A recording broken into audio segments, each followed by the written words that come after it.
The bedtime routine at Kensington Palace followed the same pattern every night. 7:30, baths, 8 o'clock, stories, 8:15, lights down. Staff Sergeant David Mitchell had been assigned to the Royal Children's Wing for 6 months now, and he could set his watch by the schedule. Prince George, Princess Charlotte, Prince Louis. 3 children who represented the future of the monarchy, protected by layers of security that most people would never see. Tonight, something felt off. Mitchell couldn't pinpoint it exactly. Not at first. Just small details that didn't quite fit. The usual sounds were there. Distant footsteps, the soft closing of doors, the gentle hum of the building settling for the evening. But underneath, something else. A quality to the silence that made the hair on the back of his neck stand up. He'd learned to trust that feeling during his years of military service. Multiple deployments overseas had taught him that danger rarely announced itself with sirens and alarms. It whispered. It hid in the spaces between normal things. And right now, every instinct he'd honed over a decade of service was telling him to pay attention. Mitchell stood at his post outside the children's corridor, 3rd floor, west wing.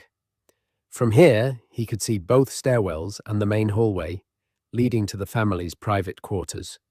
Standard position, standard night. Except for that feeling. The door to Charlotte's room opened. Not unusual. She was 8 years old, sometimes needed water, sometimes couldn't sleep. But the person who emerged wasn't Charlotte. Queen Camilla stepped into the hallway, closing the door carefully behind her. Too carefully.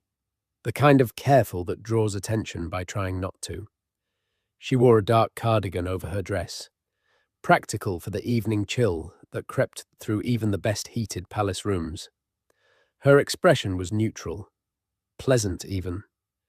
But her hand remained on the doorknob a moment longer than necessary. "Good evening, Your Majesty," Mitchell said, keeping his voice quiet, respectful. Camilla turned, and for just a fraction of a second, something flickered across her face. Surprise? Irritation? It vanished so quickly, Mitchell almost thought he'd imagined it. Almost. "Oh, Sergeant." Her smile appeared, warm and grandmotherly. "Still on duty at this hour?" "Yes, ma'am, until midnight." "How dedicated." She moved down the hallway, her footsteps soft on the carpet. "The children are settled for the night. Charlotte's just finishing a book." Mitchell nodded. Standard information. Nothing remarkable. Except Camilla never usually provided updates on the children's routines. That was the nanny's job, or Kate's, or William's. Camilla maintained a certain distance from the day-to-day details of the Cambridge children's lives. Everyone knew that, so why was she telling him now? Before we continue, make sure you hit subscribe. Drop a comment below where you're watching from. Now, back to what happened. Next, Camilla disappeared around the corner toward the main staircase. Mitchell remained at his post, but his attention had sharpened. He counted to 60. Then he moved closer to Charlotte's door. No sounds from inside. No reading light visible under the door gap. If Charlotte was finishing a book, she was doing it in complete darkness and total silence. His radio crackled softly. "West Wing, report." "West Wing secure," Mitchell responded. "Children's corridor quiet." "Copy that." But it wasn't quiet. Not really. Mitchell had spent 6 months learning the normal rhythms of this building, of this family. He knew what Charlotte's room sounded like when she was reading, the occasional page turn, small movements, sometimes soft singing to herself. The child had her mother's inability to sit completely still. This silence was wrong. Mitchell checked his watch. 8:47. William and Kate were at a charity gala across London, not due back until near midnight. The nannies had the evening off, a rare occurrence but not unprecedented. Most of the senior staff had departed for the day. Skeleton crew for the night shift, another detail that suddenly felt significant. He moved back to his post, But his mind was working. Camilla visiting Charlotte's room alone. The too careful door closing, the unprompted explanation, the silence where there should be sound. None of it was technically wrong. None of it violated any protocol. But years of service had taught Mitchell something important. When a bunch of small wrong things happen at the same time, they usually add up to one big wrong thing. He decided to wait. Not long, just enough to see if anything else unusual happened. 15 minutes passed. Mitchell made his regular patrol of the corridor, checking doors, windows, the service entrance at the far end. Everything appeared normal, but that feeling wouldn't leave him alone. When he returned to his position outside Charlotte's door, he heard it. A sound, barely audible. If he'd been even 3 feet further away, he would have missed it entirely. Metal on metal. A faint scraping, then silence again. Mitchell stopped breathing, listening with every fibre of his attention. Nothing. 5 seconds. 10. Just as he started to think he'd imagined it, the sound came again. Scraping, soft but distinct. And underneath it, something else. Whimpering. His hand moved to the door handle. This was the moment. Cross this line and there would be consequences. Enter a royal child's bedroom without explicit permission or immediate danger, and his career would be over by morning. The protocols were clear, the rules absolute. But that whimpering sound, quiet, muffled, trying so hard to be silent. The sound of a child who'd learned that crying brought punishment instead of comfort. Mitchell's own childhood flashed through his mind. Different circumstances, different decade. But he remembered what it felt like to be small and scared and convinced no one would help. He remembered the adults who'd walked past his door because getting involved was complicated. He'd promised himself, back then, that he'd never be one of those adults. The door handle turned smoothly under his palm. Not locked. He pushed it open slowly, letting light from the hallway spill into the darkened room. Princess Charlotte. His voice was gentle, non-threatening. It's Sergeant Mitchell, just checking on you. No response. The room looked normal at first glance. Bed neatly made, stuffed animals arranged on the shelves, drawings pinned to a corkboard on the wall. Charlotte's school uniform hung on the back of her desk chair, ready for tomorrow, everything in its place. Except Charlotte herself wasn't visible. Mitchell stepped inside, leaving the door half open behind him. Protocol said, leave it open when entering a child's room. Always have a witness sightline, always maintain propriety. He was already violating enough rules tonight. Charlotte? He moved further into the room. Your grandmother said you were reading. I wanted to make sure you had enough light. A lie, but a gentle one. An excuse that gave her an out if she needed one. The whimpering came again. Definitely crying. Definitely trying to be quiet. And definitely not coming from anywhere Mitchell could see. His eyes adjusted to the darkness. The curtains were drawn, blocking out the London streetlights. The only illumination came from the hallway behind him and a small nightlight, shaped like a unicorn near the closet. He scanned the room methodically. Desk, chair, bookshelf, closet, bed, the bed. It sat low to the ground, a child-sized frame with a pink duvet and too many pillows. But there was space underneath. Not much, but enough. Mitchell crouched down, his knees protesting slightly. Getting old for this kind of thing. He'd turn 35 next month, and sometimes his body reminded him of every hard landing, every forced march, every night spent sleeping on frozen ground during his deployment years. He lowered himself further, looking under the bed frame. 2 eyes stared back at him, red-rimmed, terrified.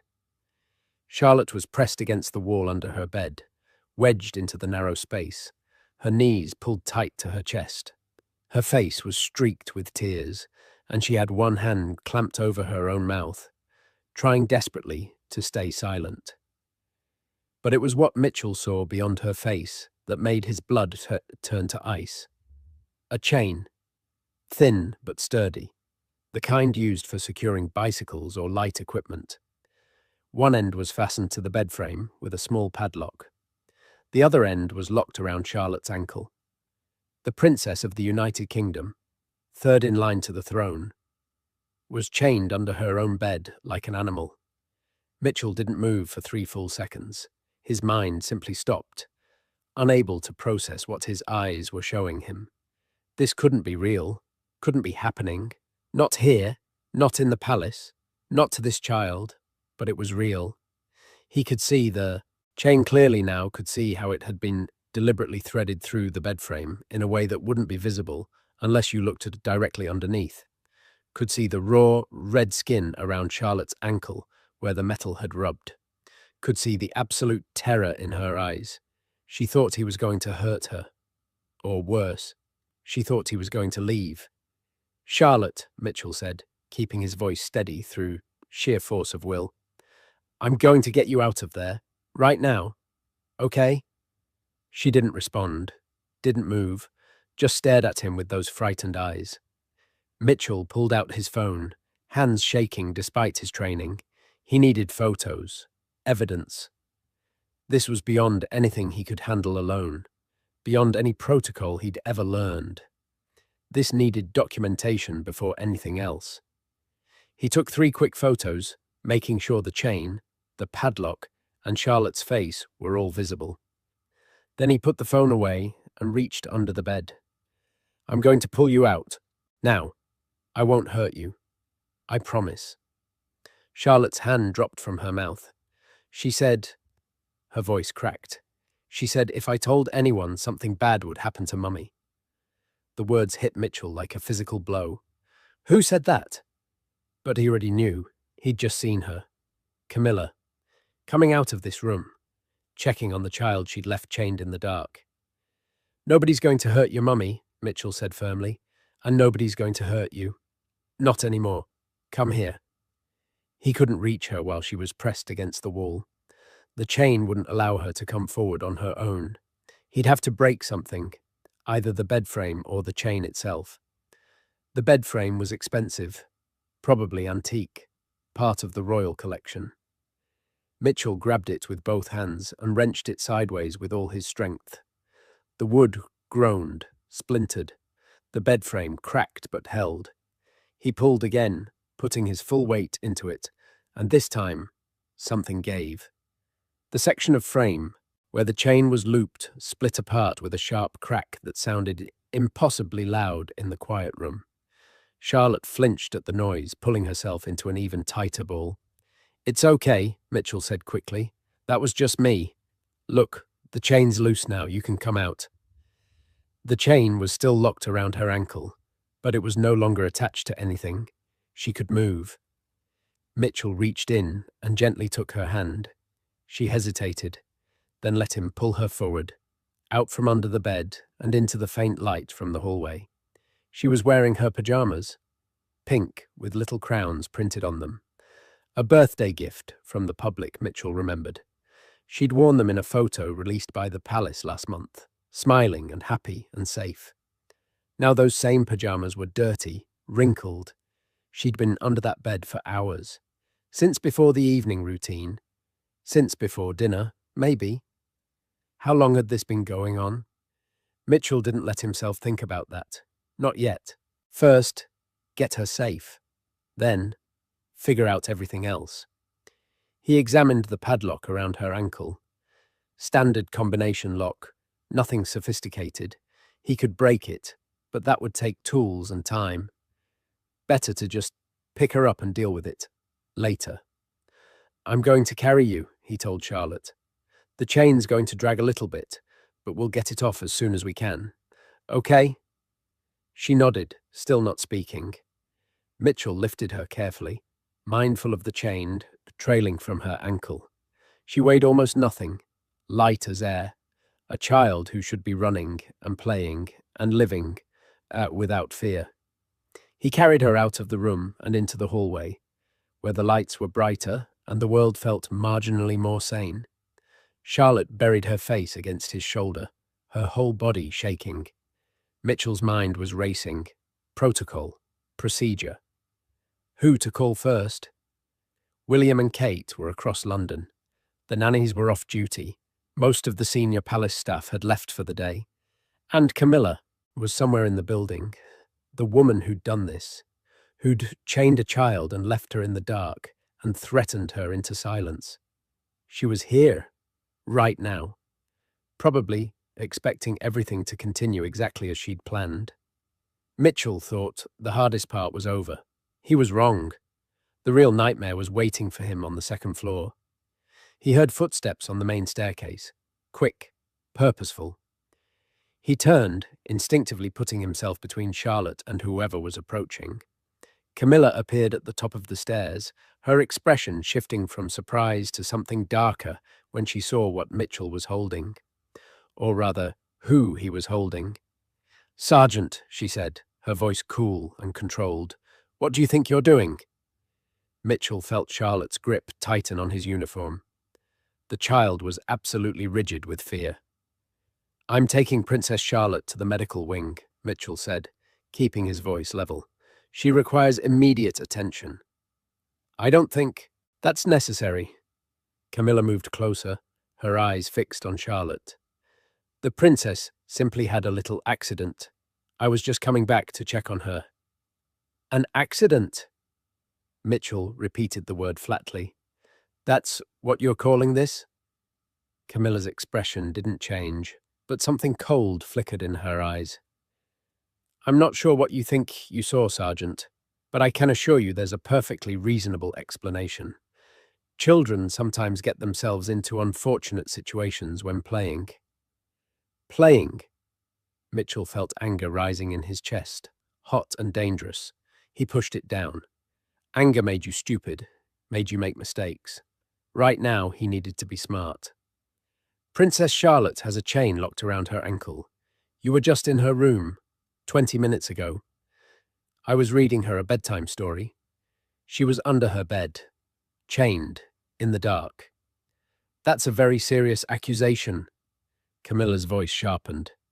"Do you have any idea what kind of trouble you're inviting with these claims? You've entered a royal child's bedroom without permission, damaged palace property, and now you're making wild allegations against a member of the royal family."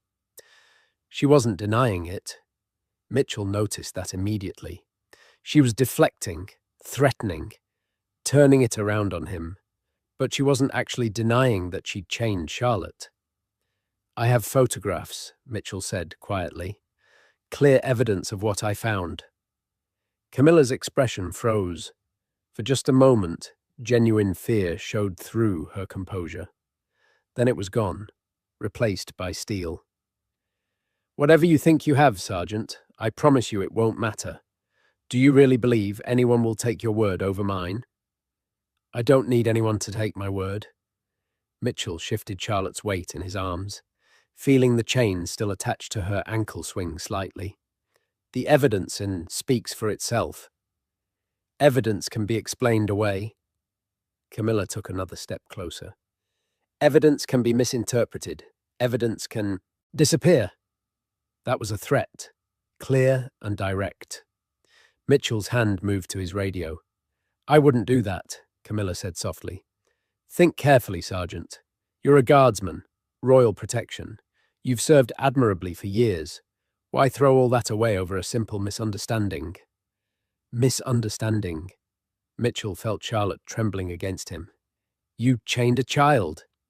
"I disciplined a child who needed boundaries." Camilla's voice was quiet but intense. "Charlotte has been difficult lately. Willful, disobedient. She needed to learn that actions have consequences." Mitchell stared at her. The woman actually believed she was justified, that this was acceptable parenting, acceptable discipline, that chaining an 8-year-old in the dark was somehow reasonable. "This conversation is over," he said. "I'm taking Charlotte to medical. You're going to step aside." "Or what?" Camilla's eyes narrowed. "You'll force me? Assault a member of the royal family? That's treason, Sergeant." She had a point, technically. Mitchell couldn't physically move her out of his way without crossing a line that would destroy any legal standing he might have. And she knew it, was counting on it. But Mitchell had one advantage Camilla hadn't considered. He didn't care about legal standing. He didn't care about protocol. He didn't care about his career or his reputation or anything except the terrified child in his arms. "Call security," Mitchell said into his radio, ignoring Camilla completely. "I need immediate assistance on the 3rd floor, West Wing. Royal emergency. Also contact Prince William and Princess Kate. Tell them to return to the palace immediately." "Belay that order," Camilla said sharply, her composure cracking. "That's an unauthorized call. As a senior royal, I'm instructing you to—" "Your Majesty," Mitchell cut her off, his voice hard. "With all due respect, I don't take orders from you, not on matters of child safety." The radio crackled. A pause. Then, "Copy? That's West Wing. Security en route. Contacting Prince William now." Camilla's face went white, then red. "You've just ended your career." "Probably," Mitchell agreed. He moved toward the stairs, keeping Charlotte held securely. "But she'll be safe. That's what matters." Camilla stepped directly into his path. "You're not taking her anywhere." They stood there, locked in a standoff in the middle of the palace hallway. Mitchell could hear footsteps approaching from below, security responding to his call. He just needed to wait, just needed to hold his ground for another 30 seconds. But 30 seconds was a long time when facing someone who'd just been exposed. "She's a child," Mitchell said quietly. "Look at her, really look at her, and tell me this was discipline." For a moment, something flickered across Camilla's face. Doubt. Shame. Mitchell couldn't tell. Then it hardened again. "You don't understand. She was spreading lies, saying things about me to her parents. I needed to teach her that lying has consequences." "What things?" "That's none of your concern." "I think it is now." Mitchell heard the footsteps getting closer. "Because whatever she said, you've just proved it was true." Two security officers appeared at the top of the stairs, breathing hard from the rapid climb. Captain Richard Wells, senior officer, early 50s, and Sergeant James Foster, younger, sharper. Both took in the scene immediately.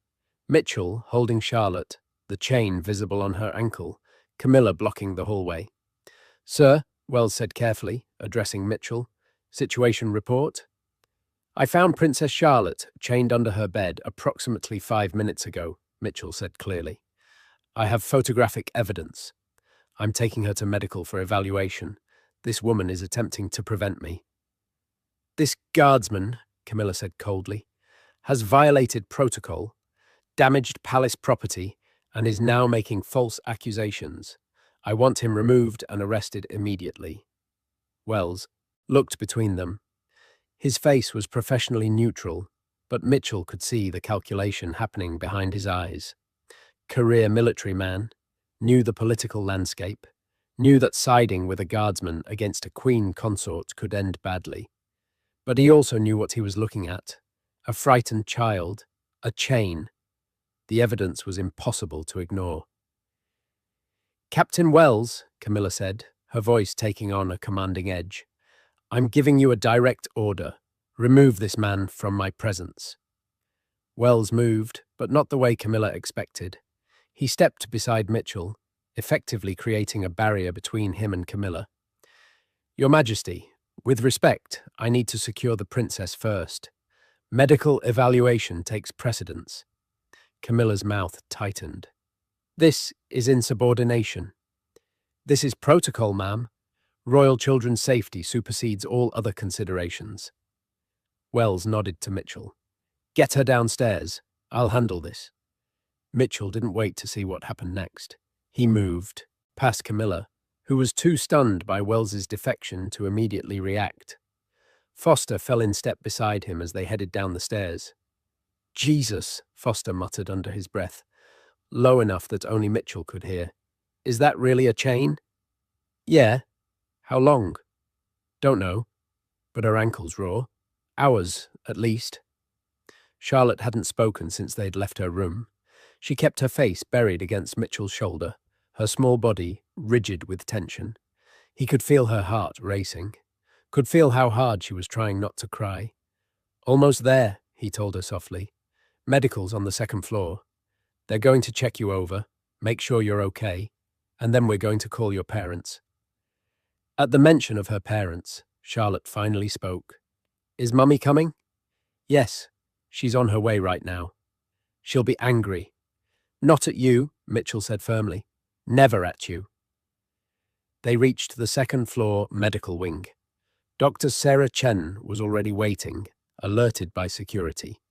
She was in her late 40s, competent and calm, with the kind of steady presence that made frightened patients feel safe. She took one look at Charlotte and immediately gestured them into the examination room. Set her on the table, Chen said quietly. Gently. Mitchell lowered Charlotte onto the padded examination table. She didn't want to let go of his uniform, her fingers digging into the fabric. He gently pried them loose. I'm staying right here. I'm not leaving. Okay? Charlotte nodded, her eyes huge in her pale face. Chen crouched down to examine the chain around Charlotte's ankle. Her expression remained professionally neutral, but Mitchell saw her jaw tighten. We need to remove this first. Do you have bolt cutters? Foster disappeared and returned moments later with a set of heavy-duty cutters from the maintenance supply room.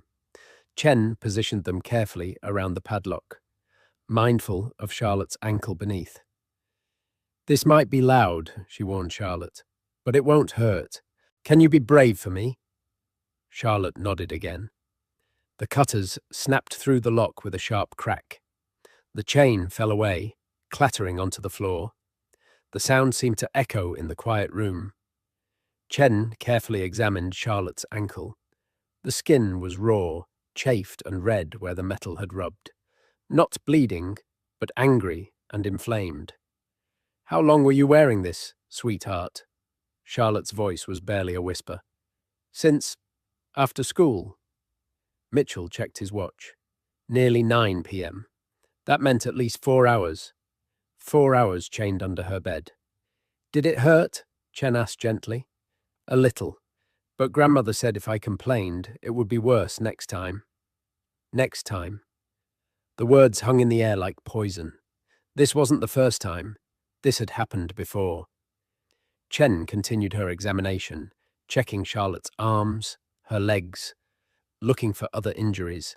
Mitchell saw bruises, old ones, fading to yellow-green. New ones, darker purple. Too many to be from normal child's play. What he discovered next changed everything. But first, if you're enjoying this story, drop a like and let us know in the comments. Would you have done the same in Mitchell's position? Now, here's what Chen found. Charlotte, Chen said carefully, these bruises on your arms. Can you tell me how you got them?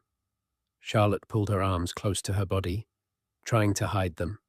I fell. All of these, from falling? I'm clumsy. Chen looked at Mitchell, her expression grim. The bruises were finger-shaped, clear grip marks. Someone had grabbed this child hard enough to leave marks, multiple times. Charlotte, Mitchell said, moving closer. You're not in trouble. Nobody's mad at you. But we need to know the truth. Did someone do this to you? Silence. Charlotte's eyes filled with tears. Was it Camilla? He asked quietly. The tears spilled over. Charlotte nodded once, quickly, then looked away, as if even that small admission was betrayal. The door burst open. Camilla stood in the doorway, Captain Wells behind her looking apologetic but determined. This has gone far enough, Camilla said. Charlotte, come with me right now. Charlotte shrank back against the examination table, genuine terror in her eyes. I don't think so, Mitchell said, stepping between them again. Medical evaluation isn't complete. I'm her grandmother. I have authority over her care. Actually, Chen said, her voice clinical and cold, you don't. Not when there's evidence of abuse. I'm required by law to report this to the proper authorities, royal family or not. Abuse? Camilla laughed, but it sounded forced. This is absurd. The child is fine, perfectly healthy. She has finger-shaped bruises on both arms, Chen said flatly. Fresh and old. She has chafing consistent with restraint around her ankle, and she's clearly terrified of you. That's not fine. Children bruise easily. Children are dramatic. Charlotte has always been prone to exaggeration. She's 8 years old, Mitchell said. What could she possibly have done to deserve being chained? She lied, repeatedly, about me, told her parents that I was cruel to her, that I hurt her. All fabrications designed to drive a wedge between Charles and myself. Camilla's voice rose slightly, the composure cracking. She needed to learn that lying has serious consequences. So you chained her under her bed, Wells said from the doorway. His voice was carefully neutral, but Mitchell could hear the disgust underneath. I taught her a lesson about the consequences of falsehood. By terrorizing a child, by providing discipline her parents clearly weren't willing to enforce. Mitchell stared at her. The woman genuinely believed she was in the right, that this was acceptable, that her actions were justified. Where are William and Kate? Mitchell asked Wells. En route, ETA 15 minutes. They were across town at the charity gala. Has anyone contacted the king? Not yet. We wanted to confirm the situation first. Confirm? Camilla's voice went sharp. There's nothing to confirm. This is a massive overreaction to a simple family matter. Charles doesn't need to be disturbed with this nonsense. I think he does, Mitchell said quietly. I think he needs to know exactly what you've been doing to his granddaughter. Camilla's expression shifted. For the first time, real fear showed through. Not fear of consequences. Fear of being exposed. Fear of Charles finding out. Everything she'd built, the position she'd worked decades to achieve. Suddenly, at risk because of one guardsman who wouldn't look the other way. You're making a terrible mistake, she said softly. All of you. There are things you don't understand. Political considerations. Family dynamics. This isn't as simple as you think. It's exactly that simple, Mitchell replied. You hurt a child. Everything else is irrelevant. Is it? Camilla's voice took on a different quality. Calculating. Dangerous. What do you think happens when this gets out, Sergeant? To the monarchy? To the institution? The scandal would be catastrophic. The public reaction would be devastating. All because you couldn't mind your own business. She was trying to make him doubt. Make him think about the bigger picture, the consequences beyond this room. Mitchell had spent his entire military career following orders, understanding chain of command, knowing his place in the larger structure. But some things were bigger than institutions. Some things were worth the fallout. Then maybe the institution needs a little devastating, he said. Footsteps in the hallway. Running. Fast. Then the door flew open and Prince William burst through, still in his formal evening wear, bow tie loosened, face flushed from sprinting through the palace. He took in the scene in one sweeping glance. Charlotte on the examination table, face tear-streaked, the chain on the floor. Camilla standing in the doorway, Mitchell and Wells positioned protectively near the princess. What the hell is going on? William's voice was deadly quiet, the kind of quiet that preceded storms. Everyone started talking at once. Camilla explaining, justifying, Wells giving a tactical report, Chen trying to deliver medical findings. But William held up one hand, silencing them all. His eyes were fixed on one thing only, his daughter. Charlotte, he said, moving toward her. Are you hurt? She launched herself off the table and into his arms, finally letting herself cry properly. Not the quiet, controlled tears from before. Full, wrenching sobs. The kind that came from a child who'd been holding terror inside for too long. William held her, his own eyes suspiciously bright. He looked over her head at Mitchell. "Tell me. Everything. Now." Mitchell gave him the facts. Clear, concise, military-style report. Found Charlotte chained under her bed at 8:47 p.m. Camilla had been in the room minutes before. The princess showed signs of multiple prior injuries. Photographic evidence available. Medical evaluation in progress. William's face didn't change during the recitation. He didn't interrupt. Didn't react visibly. But Mitchell could see white forming around his knuckles where he held Charlotte. When Mitchell finished, William turned to Camilla. His expression was something Mitchell had never seen before. Pure, cold fury.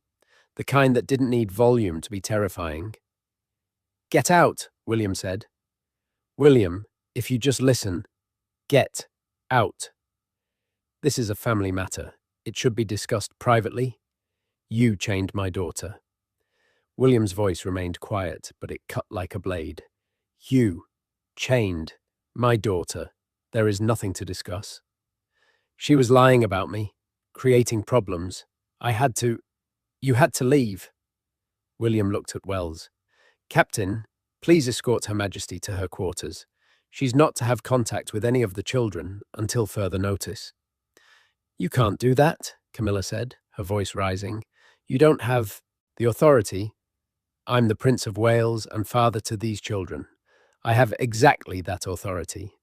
And if you don't leave this room in the next 10 seconds, I'm calling the police and filing formal charges." Camilla opened her mouth, closed it. For a long moment she just stood there, her carefully constructed facade crumbling. Then she turned and walked out, her steps stiff and controlled.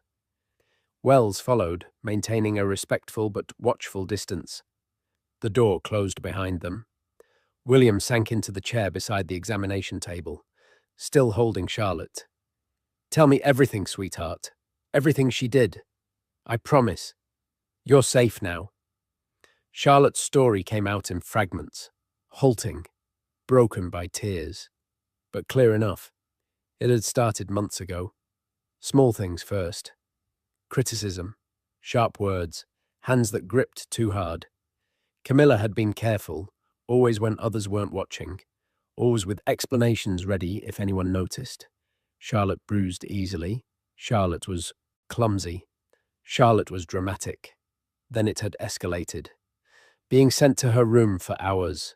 No dinner as punishment for imagined infractions. Being told she was difficult, willful, an embarrassment to the family. The chaining had begun 3 weeks ago.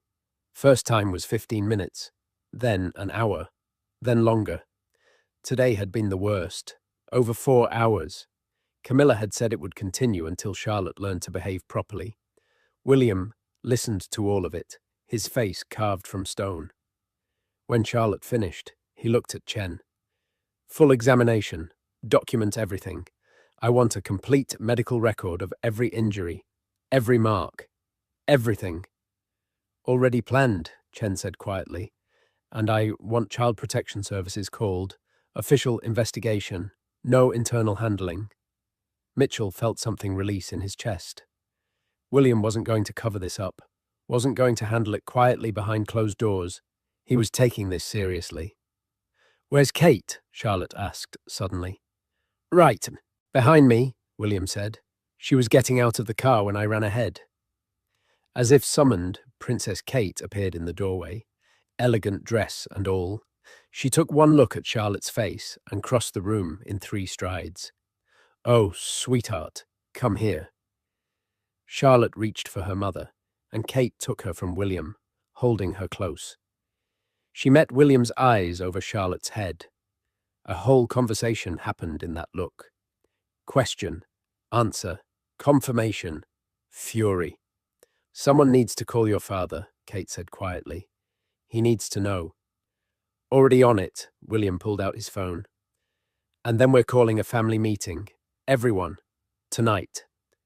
Mitchell started to back toward the door. This was family business now. He'd done his job. Time to step away. "Sergeant Mitchell." William's voice stopped him. Stay. I'll need your statement.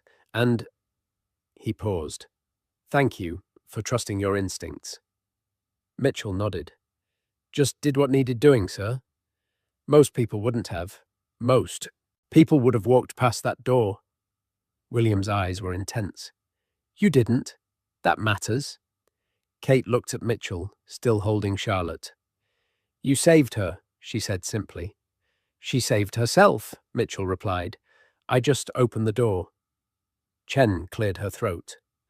I need to finish the examination. With your permission? Kate nodded, settling into a chair with Charlotte in her lap.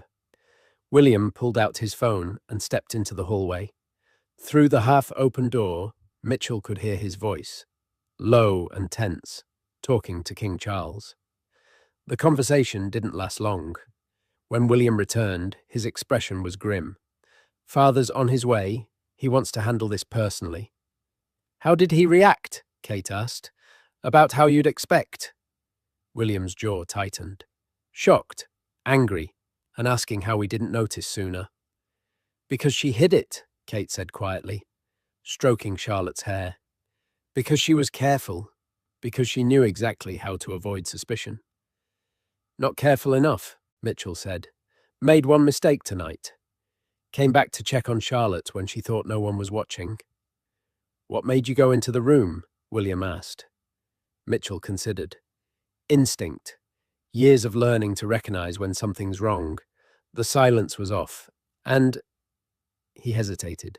She told me Charlotte was reading, but there was no light on, no sounds. If you're going to lie, you need to match all the details. Military training? Life training, sir. Some people are good at lying, but very few people are perfect at it. Chen finished her examination. 15 separate bruises in various stages of healing. Chafing around left ankle, consistent with restraint. Minor dehydration, signs of acute stress. She looked at William and Kate. This has been ongoing for weeks, possibly longer, and it wasn't subtle. We should have known, Kate said, her voice breaking slightly. We should have seen. She didn't want you to see, Charlotte spoke up, her voice small but clear. Grandmother said if I told you, something bad would happen, that you'd be angry at me for causing problems. Never, William said fiercely. Never, Charlotte. You did nothing wrong. Nothing. Do you understand me? Charlotte nodded against Kate's shoulder. But Mitchell saw the guilt in both parents' faces. The terrible weight of knowing their child had been suffering, and they'd missed it. Every parent's nightmare, made worse by the fact that the threat had come from inside their own family. He didn't know it yet, but the confrontation about to happen would expose decades of hidden tensions.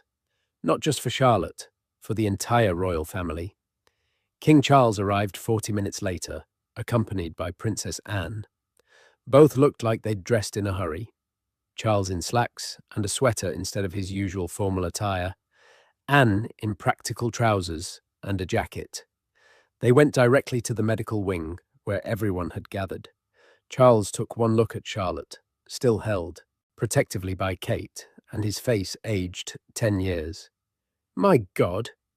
Where's Camilla? Anne asked, her voice crisp and businesslike. Her quarters, William said. Under guard. Good. Anne turned to Mitchell. You're the one who found her? Yes, ma'am. Walk me through it, every detail. Mitchell gave his report for the third time that night. Anne listened without interrupting, her sharp eyes missing nothing. When he finished, she nodded once. You did the right thing. Protocol be damned. Anne, Charles said quietly. His voice sounded hollow. Don't, Anne cut him off. Don't make excuses. Don't rationalize. Not for this. I wasn't going to. Good, because there's no excuse. None. She looked at Charlotte. I want her in my care tonight, away from any possibility of contact. She's staying with us, William said firmly. At Kensington, where Camilla has access. Camilla doesn't have access anymore, Kate said, her voice steel underneath the calm. To anything, to anyone, as of right now. Charles closed his eyes. This is going to destroy everything. Everything? Anne's voice was sharp. Or just your marriage? The silence that followed Anne's words was absolute. Charles looked like he'd been struck. William and Kate exchanged glances, but said nothing. They didn't need to. Anne had just said what everyone else was thinking. We need to talk, Charles said finally. All of us, but not here, not in front of Charlotte. I'm not leaving her, Kate said immediately. No one's asking you to. Anne's right. Charlotte should be somewhere safe tonight, somewhere Camilla can't reach her, even theoretically. Charles looked exhausted suddenly. Old. Take her to Anne's residence. I'll arrange additional security. What are you going to do? William asked. What I should have done months ago. Charles straightened his shoulders. Have a conversation with my wife, a very direct one. Mitchell watched this exchange, feeling like an intruder. This was royal family, business, the kind of private crisis that should never happen in front of Steph. But they seemed to have forgotten he was there, or maybe they just didn't care anymore. The mask had dropped. The careful public face had shattered. These weren't the distant, formal royals from the photographs and ceremonies. These were just people, scared, angry, guilty people trying to protect a child. Anne turned to Chen. I want copies of all medical records, full documentation, and your professional assessment of how long this has been happening. Based on the bruising patterns, I'd estimate at least 6 to 8 weeks, Chen said. Possibly longer. The newer bruises overlay older, healed injuries. That suggests ongoing, repeated incidents. 6 to 8 weeks, Charles repeated, his voice barely above a whisper. How did I not see this? Because you weren't looking, Anne said bluntly. Because Camilla made sure you weren't looking, and because Charlotte was brave enough and scared enough to hide it from you. Charlotte lifted her head from Kate's shoulder. I didn't want grandfather to be sad. He loves grandmother. The simple statement hit like a bomb. Charles's face crumpled. He crossed to where Kate sat, holding Charlotte, and knelt beside them, taking his granddaughter's small hand in his own. I'm so sorry, he said, and his voice broke. I'm so terribly sorry. You should never have had to protect my feelings. That's not your job. You're a child. It's okay. It's not okay. None of this is okay. Charles looked up at William. Call my private secretary. I want Camilla's access to the family quarters revoked immediately. All of them. And I want a complete security review of every interaction she's had with the children over the past 6 months. You want to review security footage? William asked. Everything. If this has been happening for weeks, there might be evidence we missed. Guards who saw things and didn't report them. Staff who noticed but stayed quiet. Mitchell felt a chill. Would there be others like him who'd seen small wrong things and walked past? Or worse, would there be evidence that people had reported concerns and been ignored? Sir, he spoke up, if I may. When I stopped Her Majesty in the hallway, she wasn't surprised that I'd found Charlotte. She was surprised that I was doing something about it. Everyone turned to look at him. What do you mean? William asked sharply. She tried to explain it away, but she didn't act shocked. She acted caught, like someone who knew they might be discovered eventually and had rehearsed the response. The way she talked, the justifications she gave, they were too smooth, too prepared. You think others knew, Anne said. It wasn't a question. I think others might have suspected, maybe saw things, but didn't feel they could report them, or did report them and were shut down. Charles stood slowly. Then we're going to find every single person who knew or suspected and did nothing, and they're going to answer for it. Father, William said carefully, we need to be strategic about this. If we come down too hard on everyone, we'll just create defensiveness. People will close ranks. People allowed my granddaughter to be abused. People are terrified of losing their jobs, Kate interrupted gently. terrified of speaking out against a queen consort. We need to create an environment where they feel safe telling the truth, not punished for past silence. Charles took a deep breath. You're right. Of course you're right. He stopped. I'm very angry. We all are, Anne said. But Kate's correct. This needs to be handled carefully. A full investigation, yes. Consequences for those who enabled this, absolutely. But we need the truth first. Sergeant Mitchell got the truth, William pointed out, when no one else did. Because I wasn't afraid of the consequences, Mitchell said. I'm just a guardsman, expendable. Most palace staff don't have that luxury. You're not expendable, Charles said sharply. And that kind of thinking is exactly the problem. No one should feel they can't report abuse because they're afraid for their position. With respect, sir, that's the reality. Has been for a long time. Charles looked at him for a long moment. Then we're going to change that reality, starting tonight. We're approaching the moment that shocked everyone who witnessed it. If you haven't subscribed yet, do it now. We share stories like this daily. Here's what happened when Charles confronted Camilla directly. Anne took Charlotte from Kate's arms. Come on, sweetheart. Let's get you somewhere comfortable. We'll have hot chocolate and you can sleep in a proper bed. No chains, just safety. Charlotte nodded, exhausted. As Anne carried her toward the door, she looked back at Mitchell. Thank you, she said softly, for opening the door. Any time, Princess, Mitchell replied. Any time. After Anne left with Charlotte, Wells returned to the room. Your Majesty, what are your orders regarding Her Majesty the Queen Consort? I'll deal with her myself, Charles said. But I want 2 guards posted outside her quarters.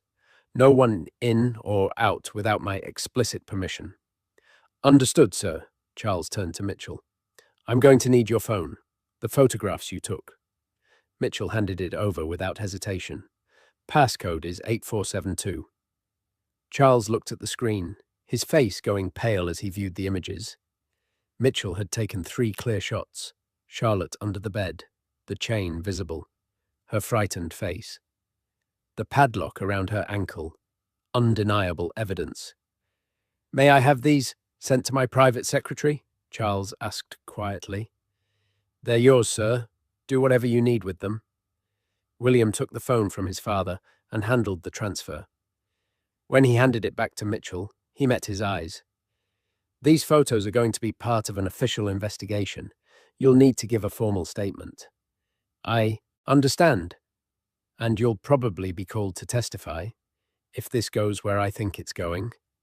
Court? Mitchell asked. Possibly. At minimum, an internal inquiry. William's expression was grim. This is going to get complicated. Are you prepared for that? Mitchell thought about it. His career would never be the same. Best case scenario, he'd be transferred to a different post, away from the royal family. Worst case, he'd be pressured to resign. Too controversial to keep employed.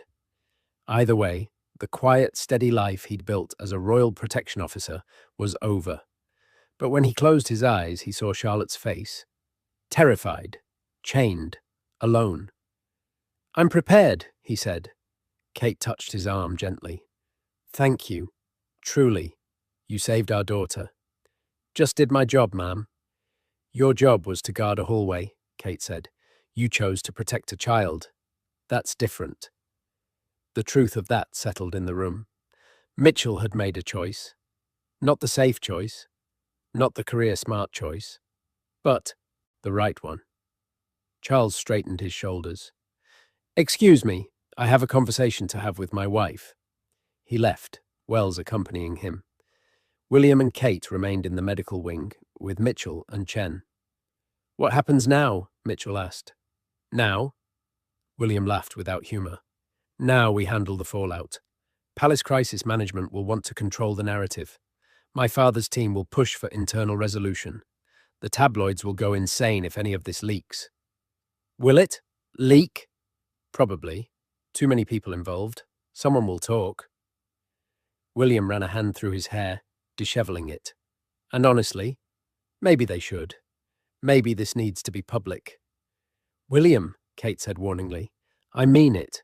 If we bury this, if we handle it quietly, what message does that send? That abuse is acceptable as long as you're royal? That protecting the institution matters more than protecting children? It's not that simple. It's exactly that simple, William said, echoing Mitchell's words from earlier. A child was hurt. Everything else is politics.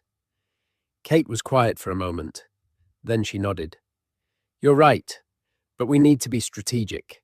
If this comes out wrong, Charlotte becomes a tabloid story, a victim in the headlines. That's not fair to her, either. So what do? We tell the truth, on our terms, when Charlotte's safe and ready. Kate looked at Mitchell. With the hero who actually saved her getting credit, not buried by the palace machine. Mitchell shifted uncomfortably. I'm not looking for credit, ma'am. We know. That's why you deserve it. She smiled sadly. The guards who want recognition never do the brave thing. It's always the quiet ones who just do what's right. 40 minutes later, Wells returned. His expression was carefully blank, but Mitchell could read the tension in his shoulders. How did it go? William asked. Her Majesty the Queen Consort has agreed to a temporary separation, Wells said formally. She'll be relocating to Highgrove for the immediate future. King Charles has suspended her official duties pending a full investigation. She agreed. Kate sounded surprised. She didn't have much choice. His Majesty was quite clear about the alternatives. Which were? Public scandal and possible criminal charges, or quiet separation and internal resolution. Wells glanced at Mitchell. She wanted assurance that the photographs wouldn't be released publicly. What did father say? William asked. That he couldn't make that promise. The photographs are evidence. If charges are filed, they become part of the official record. Wells's mouth tightened. She didn't take that well. Mitchell could imagine. Camilla had spent decades building her reputation, climbing back from the scandal of the affair with Charles, finally achieving the position of Queen Consort. Now it was all at risk because of one night, one chain, one guard who wouldn't look away. There's something else, Wells said. During the confrontation, Her Majesty made claims about Charlotte's behavior, said the child had been spreading malicious rumors, lying about her to drive a wedge between her and His Majesty. What kind of rumors? William asked quietly. That Her Majesty was cruel, that she said terrible things about the late Princess Diana, that she was jealous of Princess Catherine's popularity. Wells paused. According to Her Majesty, none of it was true. Charlotte was being manipulative and needed to be taught a lesson about the consequences of lying. But it was true, Kate said, wasn't it? Wells didn't answer directly. King Charles is requesting that Princess Charlotte be interviewed by a child psychologist, someone independent, not connected to the palace, to get her full account of what happened, what was said, what was done. Good, William said firmly. We want that too. Complete transparency. Even if Charlotte's account includes difficult information, especially then. William's jaw was set. Whatever comes out, we deal with it. No more covering things up to protect feelings or reputations. The final moments of this story are unforgettable. Stay with us until the end. Now here's what happened in the days that followed. 3 days later, Mitchell was called to a private meeting at Clarence House. He expected it to be with Palace HR, possibly his termination notice wrapped in polite language about reassignment and new opportunities. Instead, he found Prince William waiting for him in a small, comfortable study. No aides, no staff, just William in casual clothes, looking tired but determined. Sit, William said, gesturing to a chair. Please. Mitchell sat, uncomfortable in the informal setting. He was used to standing at attention, to formal protocols. This felt wrong somehow. Charlotte's doing better, William said without preamble. The psychologist says she'll need ongoing therapy, but she's resilient. Kids are remarkably resilient when they feel safe again. That's good to hear, sir. She asked about you. Wanted to know if you got in trouble for helping her. What did you tell her? The truth. That sometimes doing the right thing comes with consequences, but that doesn't make it any less right. William leaned forward. She wants to thank you herself, when she's ready. That's not necessary. It is to her. William's expression softened. She feels guilty, thinks she got you in trouble. We're trying to help her understand that adults make choices and accept responsibility for them. That she's not to blame for any of this. Mitchell nodded. She's not. To blame, I mean. I know, but 8-year-olds don't think that way. They think everything's their fault. William was quiet for a moment. The investigation is ongoing. We've interviewed 17 staff members so far. 5 reported that they'd seen concerning behavior from Camilla toward Charlotte. 2 reported it to their supervisors. Both were told not to make trouble. Mitchell felt his jaw tighten. They were silenced.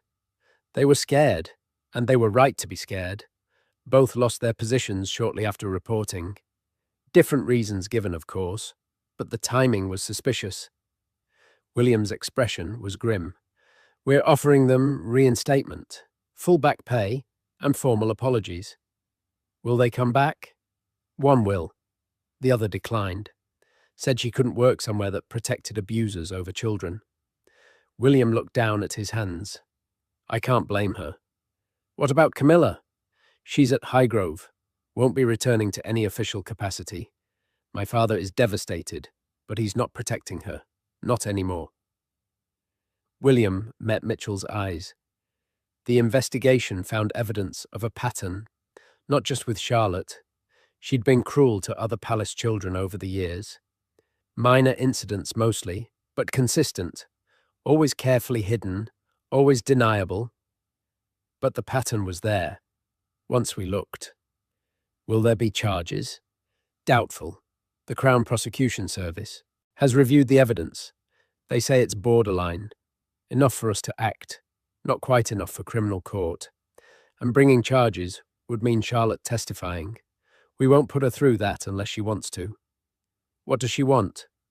She wants Camilla gone. She wants to feel safe. She wants to be a normal 8-year-old who doesn't have to be afraid in her own home. William's voice roughened slightly. Everything else is secondary to that. Mitchell understood. Justice wasn't always about courts and punishment. Sometimes it was just about safety, about a child being able to sleep without chains. I asked you here because I wanted to tell you personally, William said. You're not being disciplined, not being transferred. If you want to stay in royal protection, you can. You've been cleared of any wrongdoing. I damaged palace property, Mitchell pointed out. You broke a bed frame that was being used to restrain a child. I'd say that was justified. William smiled slightly. Besides, the bed was Victorian, probably insured for more than your annual salary. We'll survive the loss. What about protocol violations? Entering a royal child's room without permission? New protocols are being written as we speak. Guards are now explicitly authorized to investigate suspected child endangerment without waiting for higher authorization.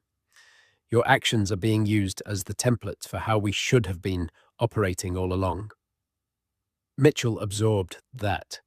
His career wasn't over. If anything, he was being held up as an example of good judgment. It felt surreal. There's one more thing, William said. Charlotte's psychologist suggested she might benefit from seeing you again. Not in any official capacity, just to confirm that you're okay, that you don't regret helping her. Would you be willing? Of course, Mitchell said immediately. Good. Kate will arrange something informal. Maybe tea? Something casual? Charlotte needs to see that the adults who protected her are still around, still safe, still... He trailed off, searching for words. Still here, Mitchell finished. not disappeared for helping her. Exactly. 2 weeks after that, Mitchell found himself in a private sitting room at Kensington Palace, drinking tea and feeling completely out of his element. Princess Charlotte sat across from him, looking small in an overstuffed chair, her legs swinging slightly because they didn't quite reach the floor. Kate sat nearby, a reassuring presence but not hovering, letting Charlotte lead the conversation. "Are you really okay?" Charlotte asked. Her voice was stronger than the last time he'd heard it. Less frightened. "I'm fine," Mitchell assured her. "Still working, still doing my job. Mummy said you broke my bed." "I did. Sorry about that." "It's okay. I didn't like that bed anymore anyway." Charlotte was quiet for a moment. "Grandmother's gone. Papa said she won't come back." "That's right. Because of what she did to me." "Yes." Charlotte looked down at her hands. "I feel bad sometimes, like I ruined everything." "You didn't ruin anything," Mitchell said firmly. "You survived something difficult. That's not the same as causing it." "But grandfather's sad, and there's people investigating, and everyone's upset." "Because adults made bad choices, not because you did anything wrong." Mitchell leaned forward slightly. "Charlotte, can I tell you something?" She nodded. "When I found you that night, you'd been chained for hours. You were scared and hurt and alone. But you know what you didn't do?" "What?" "You didn't make a sound until you heard me outside your door. You stayed quiet because you were trying to protect yourself, trying to survive. That took courage, real courage, the kind most adults don't have." "It didn't feel brave. It felt like being a coward." "Being scared doesn't make you a coward. Everyone gets scared. Bravery is what you do even when you're terrified." Mitchell smiled at her. "And then when you finally had a chance to get help, you took it. You told the truth, even though you were afraid. That's the bravest thing a person can do." Charlotte looked up at him, her eyes thoughtful. "Did you get scared that night?" "Absolutely. I was terrified." "Really?" "Really. I thought I might lose my job. I thought I might get in serious trouble. I thought a lot of people were going to be very angry with me." Mitchell shrugged. "But you were chained under a bed. My fear didn't matter as much as your safety. Papa says that's what duty means, doing the right thing even when it's hard." "Your papa's a smart man." Charlotte smiled. A real smile this time, reaching her eyes. "Thank you for opening the door." "You're welcome. And Charlotte, if you ever need anything, if you're ever scared or something feels wrong, you can always come find me, or any of the guards. We're here to protect you. That's our job, our real job." "Okay," she paused. "Will you still be here, or will they move you somewhere else?" "I'll be here," Mitchell said, "as long as you want me to be." That seemed to satisfy her. She relaxed slightly, some invisible tension leaving her small shoulders. Kate walked Mitchell to the door when the visit ended. "Thank you," she said quietly. "She needed that. How's she really doing?" "Better. Nightmares still, occasionally. Doesn't like closed doors. But she's laughing again, playing with George and Louis. She'll be okay." Kate's expression was complicated, relief mixed with lingering guilt. "We almost missed it, if you hadn't been there that night." "Someone would have found out eventually," Mitchell said. "Maybe. Or maybe it would have escalated until something truly terrible happened." Kate touched his arm briefly. "You saved her. Don't downplay that." Mitchell left Kensington Palace that afternoon, thinking about duty and choice, and the thin line between following orders and doing what's right.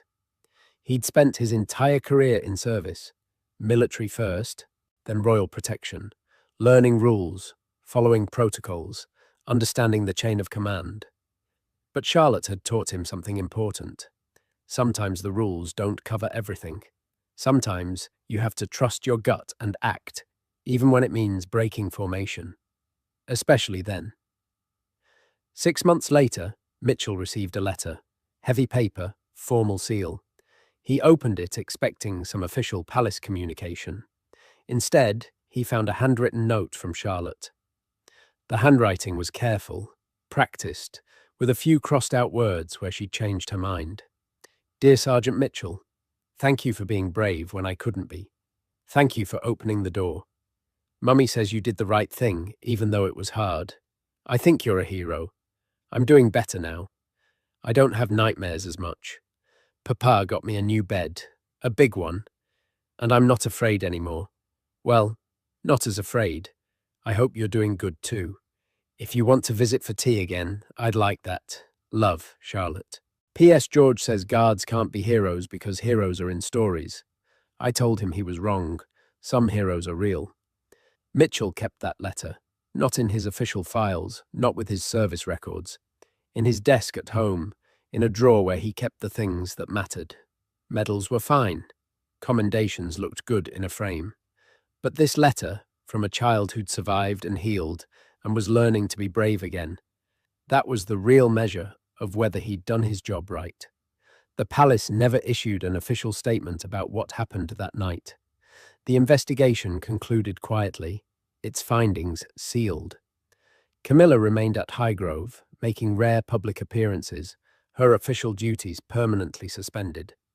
The media speculated, of course. There were rumors, whispers, theories, but the family maintained privacy, and eventually, the story faded from the headlines. Mitchell remained in royal protection. He was never formally commended, never received a medal or public's recognition. The palace didn't celebrate guards who broke protocol, even when breaking protocol was the right call. But among the security staff, the story spread. The guard who trusted his instincts, who chose a child's safety over his career, who did what needed doing. It became a teaching moment, a new standard, an example of what royal protection really meant. Not just guarding doors and following schedules, but protecting the people behind those doors, especially the small ones who couldn't protect themselves. True duty isn't about following orders blindly. It's about knowing when rules matter, less than doing what's right. It's about understanding that some things are bigger than protocol, bigger than careers, bigger than institutions. Some things are worth the risk. If this story showed you something about Royal Guards you didn't know, make sure you're subscribed to our channel. We share these untold stories from inside the palace every single day. Drop a comment. Would you have the courage to risk everything to save a child, knowing it might cost you your career? We'll see you in the next one.